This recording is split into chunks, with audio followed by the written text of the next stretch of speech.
Hello, welcome to the channel Quick Do Yourself. Today we will be replacing the 2001 Honda Intake Manifold Gasket. I will give you some tips and tricks from my engineering perspective view. I hope you like it. Please click like and subscribe, and see you there. First, we need to remove the air filter assembly.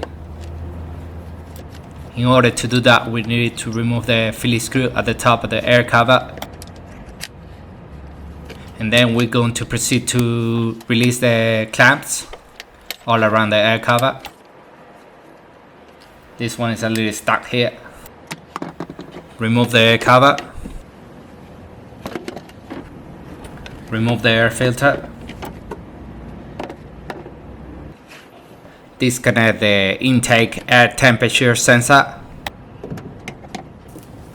All around here there is a clamp that with a Phillips screw we can loosen it. Sorry I cannot show you, but it's a little tricky to put the camera underneath the air assembly. However, it's just a simple clamp. I'm just making sure that it's loosened enough and ready to be removed.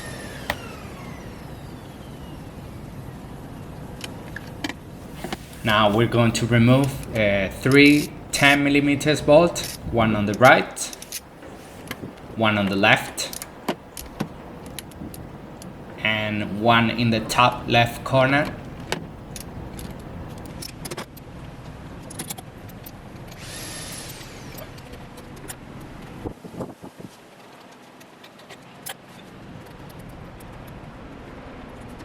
Release the clamp. It can be done by hand. Now we're ready to remove this air filter assembly. We need to wiggle it a little bit from the right and from the left.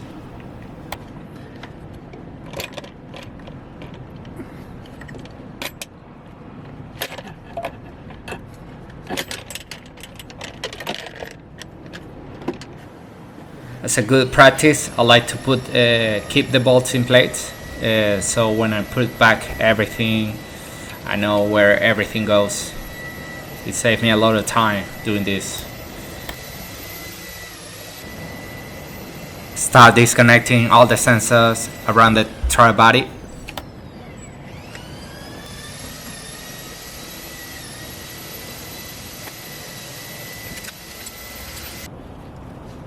We're going to remove the accelerator cable. We need to rotate it a little bit, and we're going to remove the pin from the mechanism.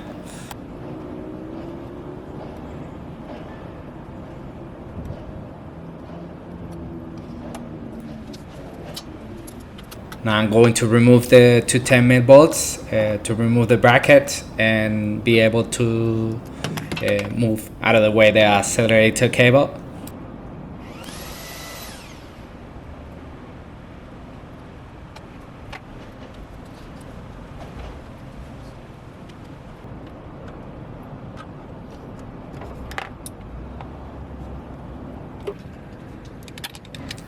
Almost all the bolts are 10mm, so that makes the engine very quick and easy to remove the parts.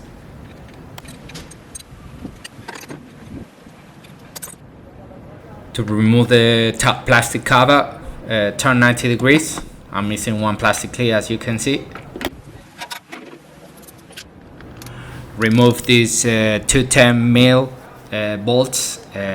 This is gonna allow us to remove the coil wiring harness. Well, we're not gonna be able to remove it completely, but at least we can move it a little bit out of the way. And carefully start disconnecting each ignition coil connector. It's very common that people tend to break this connector, and also very hard to find. Move it out of the way as best as you can. On the right side of the engine there is a plastic bracket that you need to release, and this can allow you more freedom to move the harness out of the way.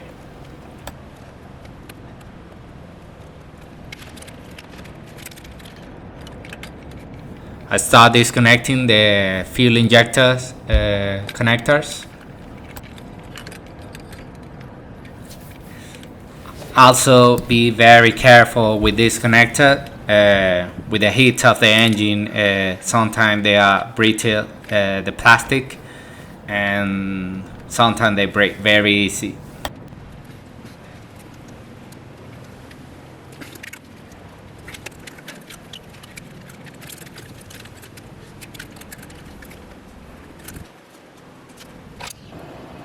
Remove the two 10mm bolts, one on the left, one on the right. This is to remove a metal plate that hold the injector rail in position.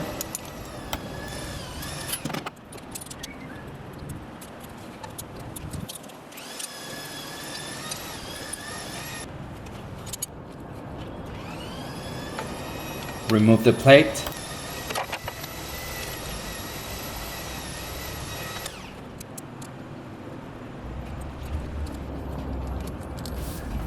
Remove the gasoline supply hose or petrol hose.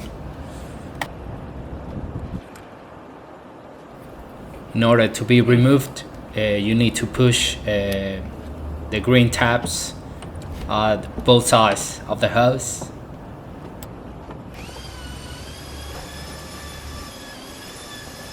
We want to disconnect all the parts attached to the injector rail.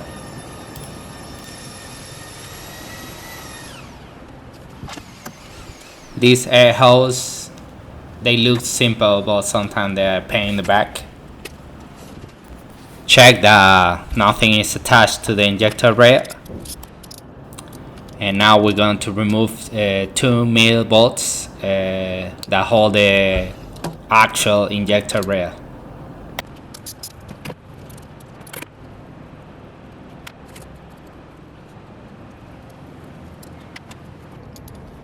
We're gonna start moving the part to the left side of the engine. So to make your life easier, remove the bulky air intake plastic. You might find more bolts than me because my air compartment is missing some bolts.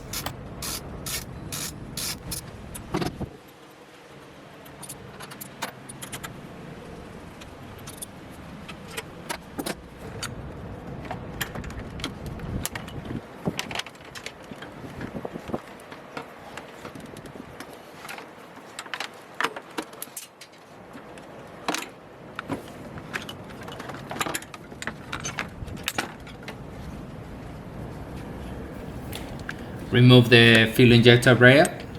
Some people prefer individually each injector. I personally prefer remove the whole thing. If you have the time and the spare parts, you can service them, replacing the filters and the O-rings.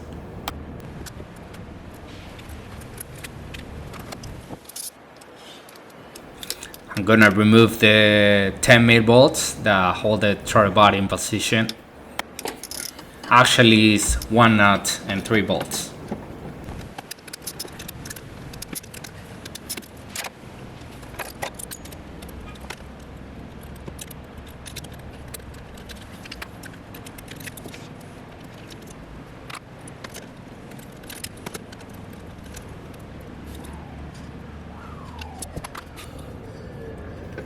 Remove the throttle body and put it on the left side of the engine as best as you can. Make sure that all the hoses are disconnected. It's ready to go.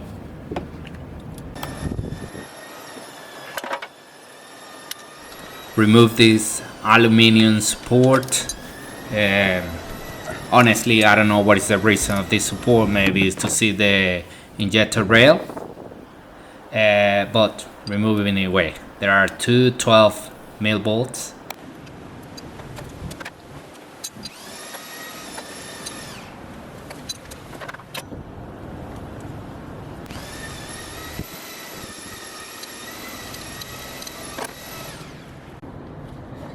At the right side of the engine there is an air hose. With some pliers, remove the clamp and just pull it out by hand. That sounds easy, right? Just by hand. Actually, I need some pliers to wiggle a little bit. But be careful doing this, you don't want to break the plastic.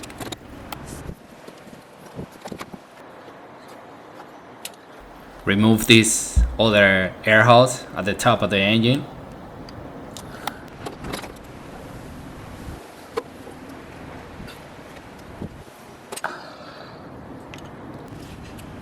Okay mates, almost done. This is for me the hardest part of the process, especially because the bottom bolts are very inaccessible.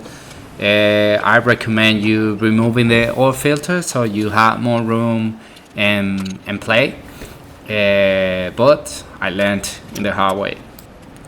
There are in total 12 mil bolts. I will show you at the end of the video the manifold, and actually I will give you tips which makes easier to remove the manifold.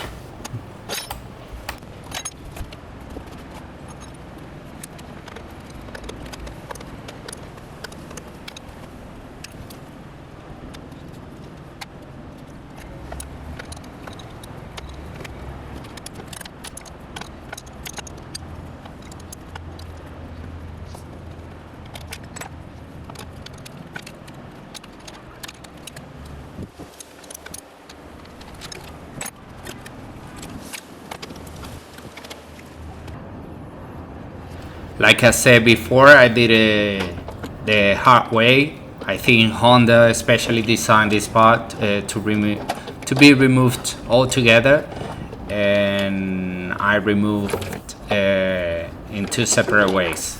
What I mean, I removed the plastic first and then the aluminum part. I think Honda make it to be removed both parts at the same time. I will show you right now why. These are the 4 gaskets I need to replace.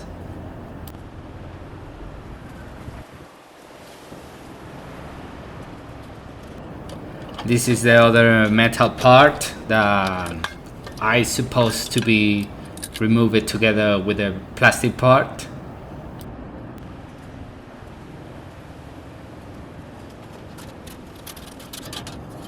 This is the metal gasket I will be replacing too. And the problem with the car, it was the RPM, it was really low and it was causing misfire especially in the cylinder number 2. So probably the gasket in the cylinder number 2, it was not sealing properly.